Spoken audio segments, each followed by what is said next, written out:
Thank you so much, Siddharth, for joining us on this podcast at Dawdle.live. To give a context to our audience, Siddharth had promised 1.5, I think 2 months back to come on this podcast, but now he's coming. So I had to tell this in the beginning itself that we at Dawdle are always after superb leaders. We are not going to leave them. We'll bring them on the podcast. We'll bring on the platform. So if you are hiding anywhere, remember Dawdle will come to your place and will bring you to the platform. Thank you so much, Siddharth, for joining us. Pleasure. Before we start and kind of pick up Siddharth's mind on very interesting topics that we have, would like to give an introduction about him.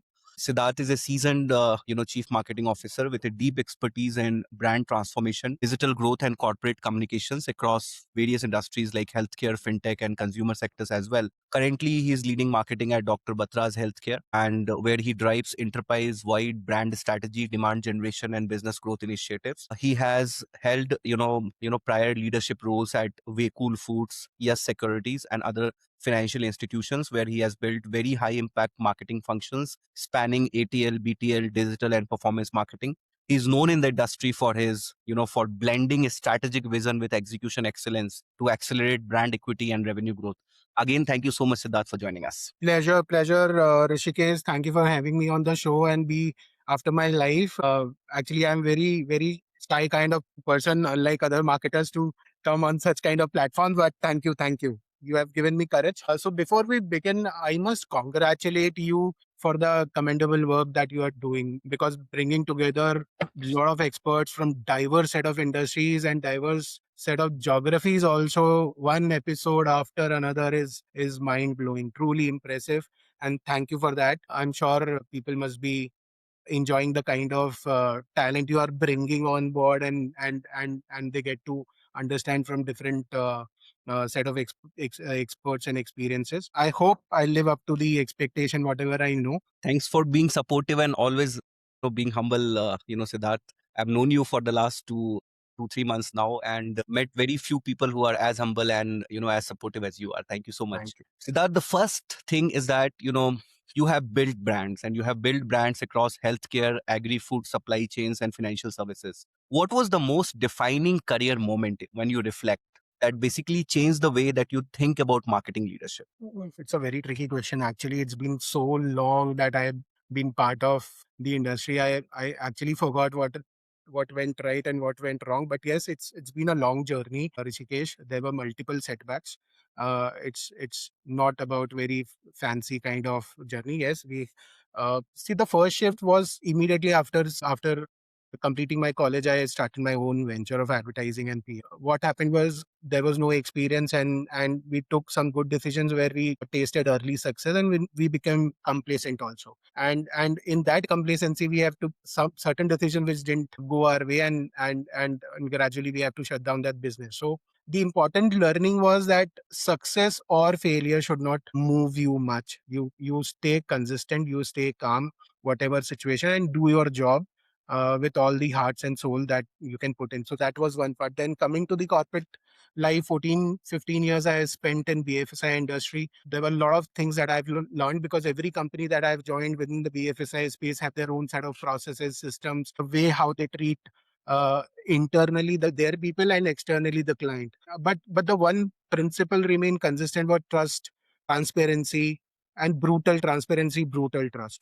And on top of it, compliance. So that was again, and then switching to FMCG, Agri-Tech was a different. Agri-Tech was a completely different territory for me, and then now healthcare. Yeah, and I guess above all, there one learning was because I started as a traditional marketer, right, and then all of a sudden from 2012, 13, and that all of a sudden digital started coming on, and then we started feeling heat. Yeah, क्यों नहीं कर रहे हो? So then I started learning. I ventured into digital marketing and ecosystem as well, and now I can say that I'm still learning. I'm still practicing. Like all doctors are practicing their right, practicing doctor. I'm practicing marketer. In that tonality, I'm still learning. But yes, I say that there is a decent understanding when it comes to 360-degree marketing and how to leverage all those smaller levers and make things happen for the business. When we talk about healthcare marketing, it requires trust and scientific credibility as well. Yes. So when you moved into, from FMCG and financial services into healthcare, into a patient centric ecosystem, what was the biggest mindset shift that you had to make? See, healthcare is a very sensitive space to work in.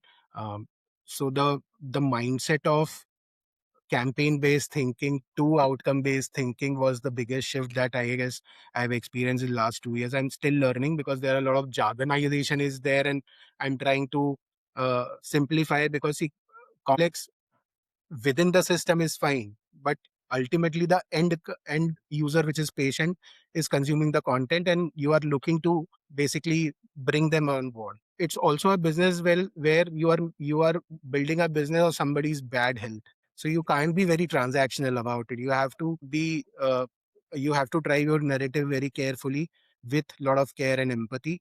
That is basically what is important. And when you are true to your purpose intent, I guess things fall in place. And it's not about the marketing per se dependent. The whole system, like top to bottom, has to follow that principle consistently. I can bring people, the potential patient, to the door of the clinic, but if my doctor is not good, my clinic experience is not good, or for that matter, before coming to the clinic, the calling experience is not good, Yes. everything falls flat. So trust, care based or empathy based, and then you have to show evidence that yes, you have a problem, I can solve it for you, and this is not a fluke. Yes. Every study, there is research, there is evidence, there is past patient data, all those supports that. And you also have to balance between science driven communication and Very emotionally. true, very true. Yes, yes, 100. मैं बोलूँगा मैं आपका ठीक कर दूँ, मेरे पे भरोसा कर लीजिए, भरोसा कैसे? So this is the how. This is the treatment protocol. These are the processes we follow.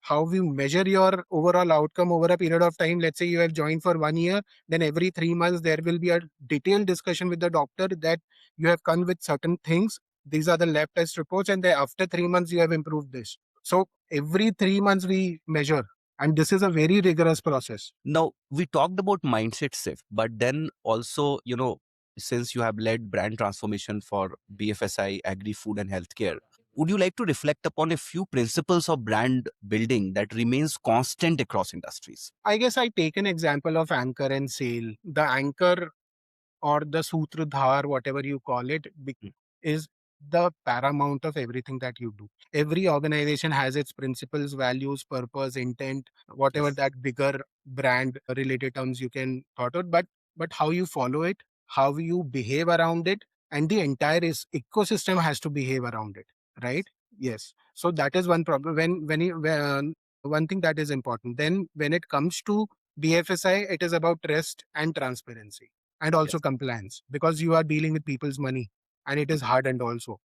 It's not that it's under table, it's hard earned money, be it SIP, be it investing in stocks, or for that matter any asset class that you invest into. When you talk about complex businesses like Vehicle or Agri-Tech, then ultimately people don't have to know what kind of process has gone into it, but at least they should know the fruit I'm delivering is fresh, and it Mm. is sourced ethically, and it is Yes. right for the health. It is not it is without any kind of additional things which is basically applied to that fruit. When it comes to healthcare, it's more of whether I'm capable of delivering what I'm promising. Trust, definitely yes. Trust, transparency across the industry, whatever you take, B2B, B2C, any businesses, it is implied, but delivering value in terms of BFSI and delivering outcomes. कि Yes. भैया कि नहीं. Now, when we talk about agri food supply chains to financial services, these are the industries where consumers really understand the back end. So, how do you build trust and transparency in these operationally heavy businesses? See, business can be very operational and complex, but your narrative doesn't have to, right? It can still be meaningful, sensible, relatable to the people. When you talk about Vehicle, there were different business interests. There were fresh fruits and vegetables. There was Agri-Tech. There was supply chain. There was contract manufacturing, FMCG, dairy. So many businesses were there. And then your stakeholders were also different. At the same time, you are talking to your people, because they are the frontline people, those people who are there on the shop floor, those people who are continuously moving around, dealing with retailers and other ecosystem people. And then there are white collared, because when you come to Agri-Tech, there are programmers, there are designers, there are UI UX guys. It's so many. people, and then there are investors also. Though the principal understanding at each level is different, but the communication, the requirement of communication remains the same, right? Yes. Different. I cannot talk jargon and throw jargons on them. So I need to be very simplistic. Plus, Bekul was very heavy in southern markets. Like when you go to Telangana, then the language is different. When you go to Tamil Nadu, the language is different. Karnataka, everything. So we have to go more local in terms of our communication with the farmers where we are sourcing our products from. And then you have your own teammates who are sitting across 20 to 30 different geographies with different language and different cultural nuances also. So charging, keeping, so we started our, we have been very simple in terms of our communicating, and we keep on doing a lot of activities for them so that they remain engaged and towards the simplistic single goal of the organization. Yes. So remaining truthful is something which is important at the base level. I think that is right. And also, there was one thing that was going to my mind is that when it comes to healthcare, I think the brands which started with physical presence and then went online, they are more successful as compared to the brands who started online and now trying to. Yes. See, for online brands, I guess it has become only acquisition engine Yes. for them, and I don't know how far they have reached. But Mm. when you are having a physical presence, there is a lot of skin in the game, because from the cost perspective also, plus human intelligence, human power, and the talent resources also. And we are still heavily in clinic physical business right now. But yeah, we do have teleconsultation and online models as well, where people cannot reach to our clinics, they can avail those services. Yeah. Because when it is only online business, or if it is started online, it kind of boils down to a fight of, customer CACs, CPL and all this. Correct. But when I see a business like Dr. Batra, the clinics drive the online business and vice versa. It kind of helps Right. right Right. now. Right. And it's a legacy brand also. It's more than a 40-year-old brand. So legacy is not built just by acquiring Yes. patients. It has built over a science, over the credibility, over the trust that people rest upon us. Siddharth, you have driven digital marketing transformation in such highly competitive BFSI market. So would you like to touch upon a few digital levers that truly drive differentiation today? That's very tricky question, Rishikesh. Very complex to address, but I guess all the digital initiatives fail because of silos, working in silos.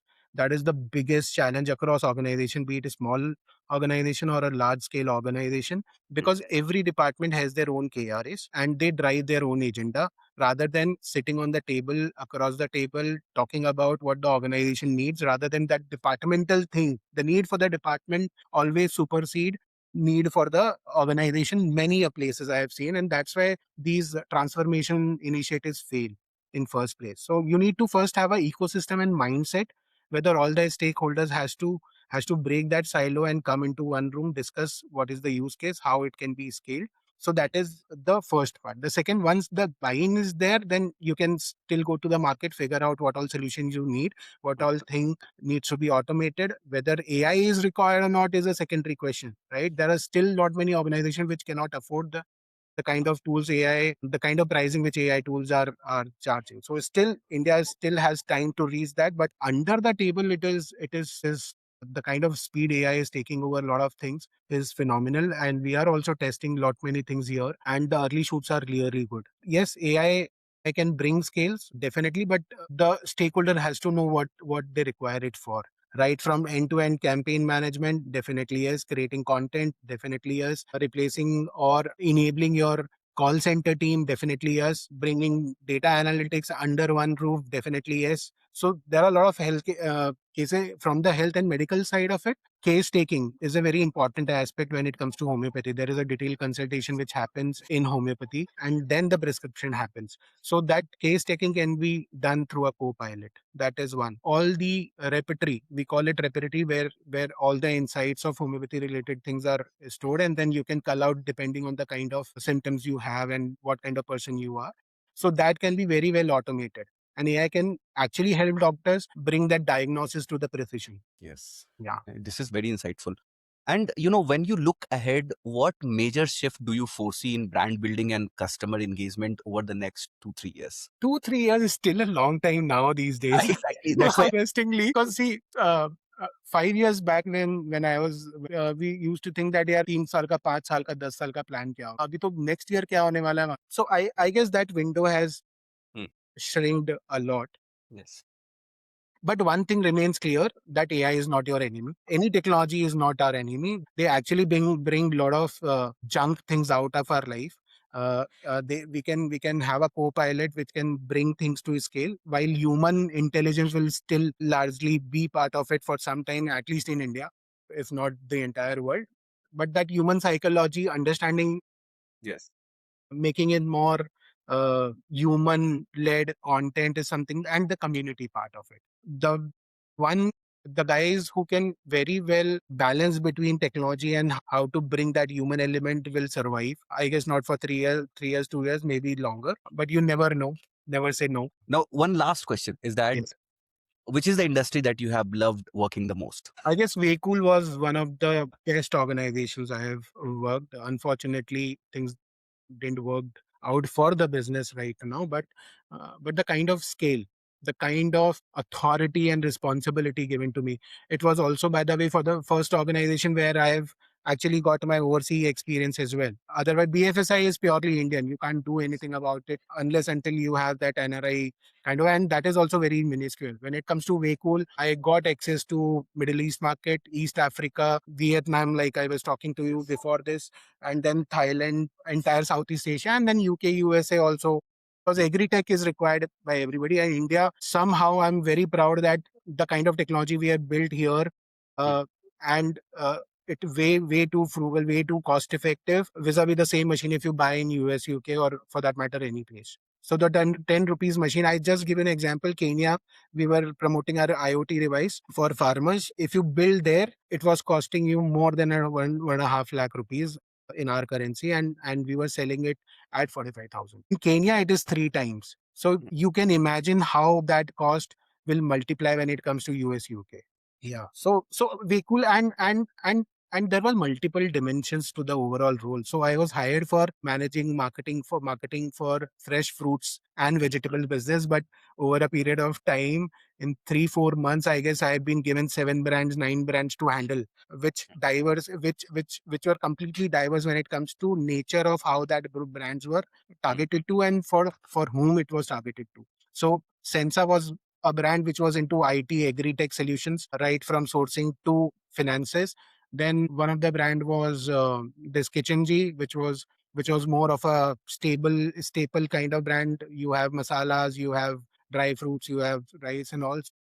Diverse. Superb, Siddharth. Thank you so much for joining us and sharing all these insights with our audience. And we look forward to hosting you again, maybe with a different set of topics. Thanks so much. Pleasure. It was really wonderful experience for me as well. All the best.